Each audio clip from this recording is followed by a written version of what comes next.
Assalamualaikum warahmatullahi wabarakatuh. Salam jumpa, salam sejahtera untuk Anda semua, sahabat-sahabatku, saudara-saudaraku dimanapun Anda berada. Terima kasih yang tidak terhingga atas respon positif Anda terhadap konten-konten kami. Dan pada kesempatan kali ini saya hanya ingin berbagi rasa dengan Anda. Setelah saya amat-amati, saudara-saudaraku, kiai-kiai kita di Nahdlatul Ulama itu tergolong tokoh-tokoh yang sabar. Kaitannya adalah dengan berbagai hal yang dialamatkan kepada NU dan tokoh-tokoh NU-nya. Yang ini dilakukan oleh sekelompok orang yang saat ini sedang banyak mengkritisi atau dikritisi oleh para peneliti. Di antaranya adalah pengaburan sejarah atas berdirinya NU. Seperti yang beberapa kali saya ulang, beberapa kali saya tayangkan di kanal ini, misalkan bahwa berdirinya NU itu harus minta restu dulu sama seorang Habib. Kemudian secara nyata di belakangan ada lagi kisah yang serupa walaupun berbeda versi.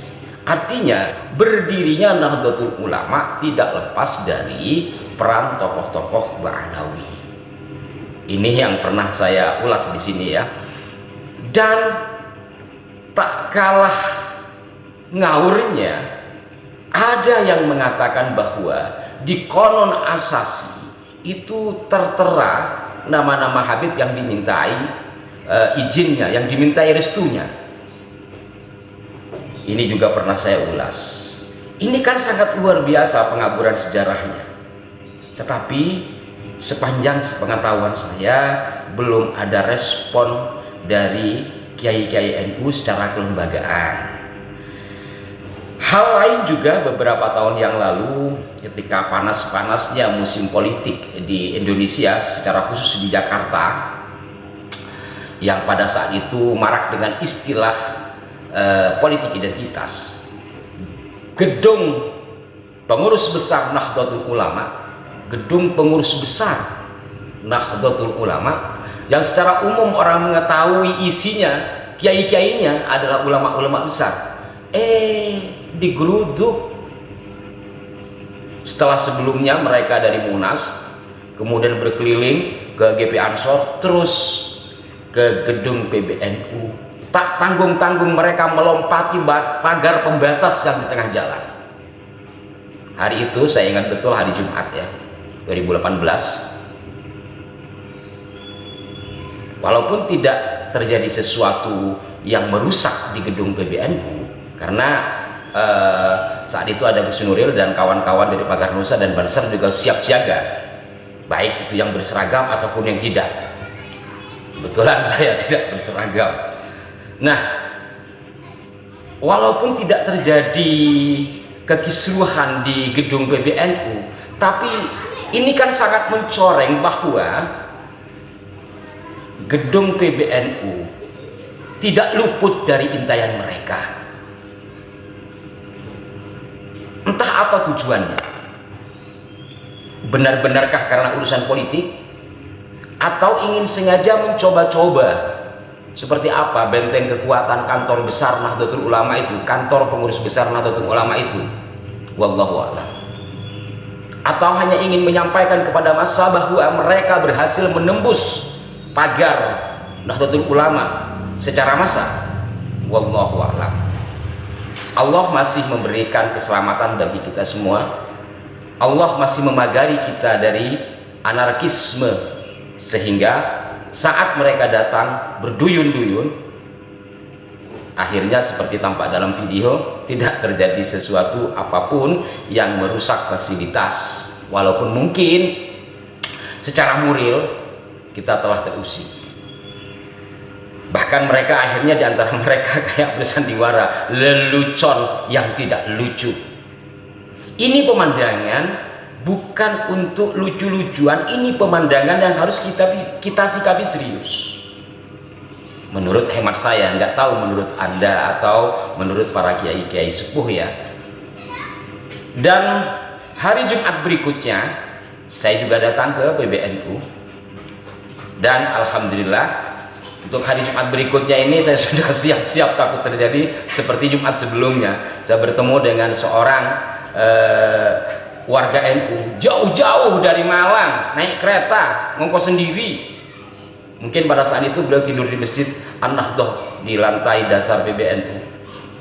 Begitu semangat warga dari luar daerah Jakarta untuk menyelamatkan gedung PBNU, khawatir terjadi demo massa lagi yang lebih besar dan tidak terkendali. Alhamdulillah Allah masih selamatkan.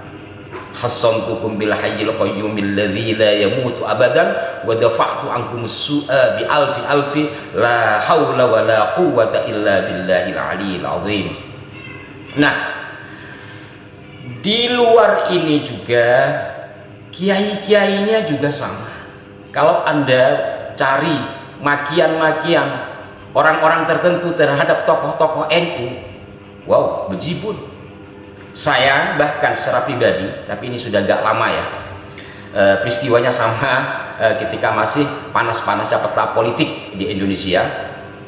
Saya pada saat itu menghadiri acara di daerah Jakarta Selatan, tidak jauh dari area Ciledug. Saya kebetulan beberapa kali diminta hadir dalam satu majelis untuk ngobrol lah sama jemaah majelis.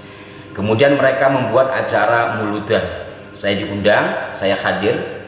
Saya naik motor pada saat itu bersama anak saya yang masih MI.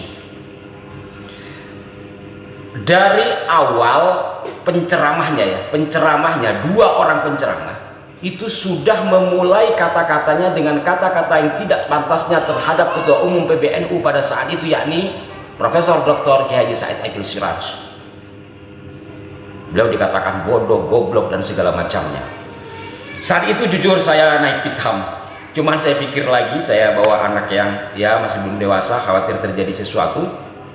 Kondisinya pada saat itu hujan.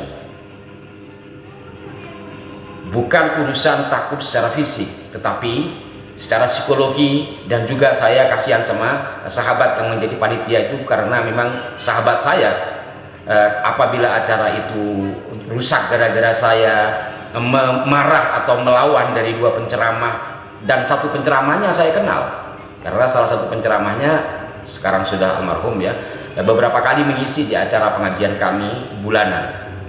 Jujur pada saat itu saya sempat memuncak, cuma ya lagi-lagi Allah memberikan kesabaran kepada saya WA sahabat saya panitia, saya pamit pulang, khawatir saya terpancing marah. Saya ingat betul ketika mengajak anak saya pulang, anak saya jawab, hujan Bi, kenapa pulang?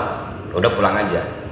Anak saya yang pada saat itu ya kelas 6 MI itu di motor boncengan sama saya itu bercerita, itu penceramahnya kiai-kiainya kok ngaco ya, ngomongnya kasar kayak bukan pengajian. Masa pengajian maki-maki? Ya begitulah makanya Abi pulang hujan-hujan juga. Ini ilustrasi, atau mungkin bolehlah dibilang curhatan sebagai rakyat kecil, sebagai rakyat jelantah, sebagai bagian dari orang yang mudah-mudahan masih diakui sebagai warga Nahdlatul Ulama. Betapa tokoh-tokoh kita diperlakukan seperti itu, tetapi sepanjang ini nampaknya belum ada tindakan yang serupa terhadap mereka. Bahkan Al-Mafurlah Kiai Haji Abdurrahman Wahid yang sangat kita ta'zimi itu tidak lepas dari makian mereka. Nah, apa inti dari yang saya curhatkan ini, saudara-saudaraku? Disitulah ternyata memang kiai-kiai kita adalah orang-orang yang sabarnya merokap ya. Dan memang tidak mudah membawahi organisasi besar, dan menghadapi hal-hal yang seperti itu mungkin perlu strategi-strategi yang sifatnya khusus agar tidak terjadi perpecahan satu sama lain. Karena bagaimanapun kalau umpamanya kita kerucutkan di antara biang pelakunya itu dari kelompok habaib umpamanya nih, ya di antara pengurus Nahdlatul Ulama mulai dari bawah sampai PBNU juga ada habibnya, kemudian warganya juga sama, mungkin itu yang dipertimbangkan. Hanya saja barangkali ketika berkaitan dengan pengaburan sejarah, pembelokan sejarah Nahdlatul Ulama, ini penting untuk disikapi. Ngapunten yai, sekedar masukan.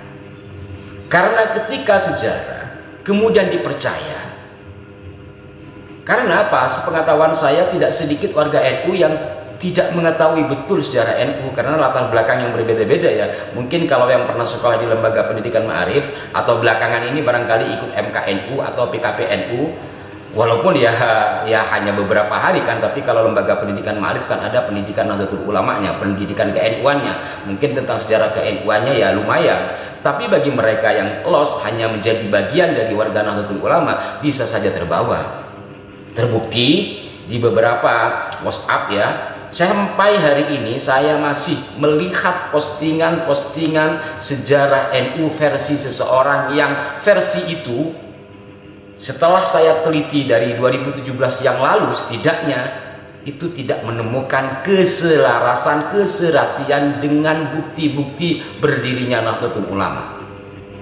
Tetapi dipercaya oleh sebagian kawan-kawan yang diantaranya ya bukan orang asal, bukan orang seperti saya, artinya dia punya titel akademik, tapi dipercaya. Maka melalui tayangan ini harapan saya kepada saudara-saudara kita semua untuk kembali menyadari bahwa pentingnya menjaga kemurnian sejarah, baik sejarah bangsa, sejarah kita, dan sejarah Nahdlatul Ulama. Penting sekali, dan mudah-mudahan berkenaan dengan hal ini, selain dari kader-kader NU ya kecil-kecilan kayak saya umpamanya memberikan pemahaman-pemahaman ya kecil-kecilan, harapannya juga ada penegasan dari NU secara kelembagaan, secara kepengurusan struktural. Karena apa? Penegasan itu penting karena legitimasi sebuah lembaga itu tentu lebih diperhitungkan ketimbang saya seorang diri menyampaikan atau kawan-kawan saya menyampaikan. Siapalah kami ini? Dikenal juga tidak, terkenal juga tidak, pinter juga tidak, hanya ingin berusaha menyampaikan. Demikian saudara-saudaraku, dan insya Allah saya akan mengupas kembali tentang pembelokan sejarah NU yang dilakukan oleh tokoh tertentu, karena belakangan tulisan yang katanya sudah dihapus itu masih muncul di beberapa WhatsApp group. Mudah-mudahan bermanfaat. Mohon maaf jika ada kekeliruan dari apa yang saya sampaikan, dan semoga juga kita semua ditetapkan hati dalam kebersamaan merawat bangsa, agama, dan secara khusus menjaga dan merawat tradisi dan sejarah Nahdlatul Ulama. Sampai jumpa. Wassalamualaikum warahmatullahi wabarakatuh.